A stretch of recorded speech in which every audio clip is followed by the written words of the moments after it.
پھر آپ لوگ کہتے ہو کہ عمران خان نے کیا کیا؟ سارے وقت کے فرعونوں کے سامنے کھڑا ہوا ہوں. میرا نصب العین ہے ایاک نعبد و ایاک نستعین. اللہ تیری عبادت کرتا ہوں, تیرے سے مدد مانگ. عمران خان کے ہر اچھے کام کی جس طرح سے تعویل کی جا رہی ہے نا, یہ تعویل قیامت کے دن گلے پڑ سکتی ہے. کچھ بھی اچھا کرے گا نا, وہ تو جو مخالف ہے نا انہوں نے کیڑے ہی نکالنے اور یہودی ایجنٹ ہی بولنا ہے اس کو.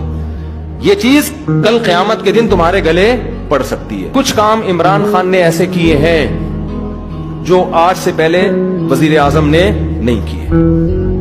کچھ کام ایسے جن میں آپ بولو کہ یہ اچھے ہیں.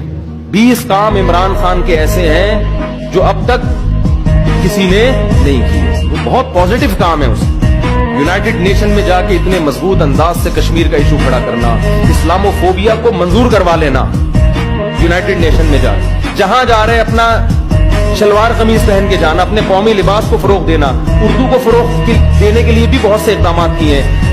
کالج میں یونیورسٹیوں میں قرآن کی تعلیم کو لازم قرار دیا ہے.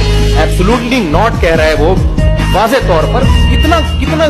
کتنا جھوٹ بولو گے آپ. ہر چیز کو گھما رہے ہو, اور سارے کام یہودیوں کے خلاف کر رہے ہیں. ٹھپا لگا دیا اس کے اوپر یہودی ایجنٹ ہونے کا. یہ غلط ہے. تو اور بھی بہت کچھ ہے. کبھی موقع ملا تو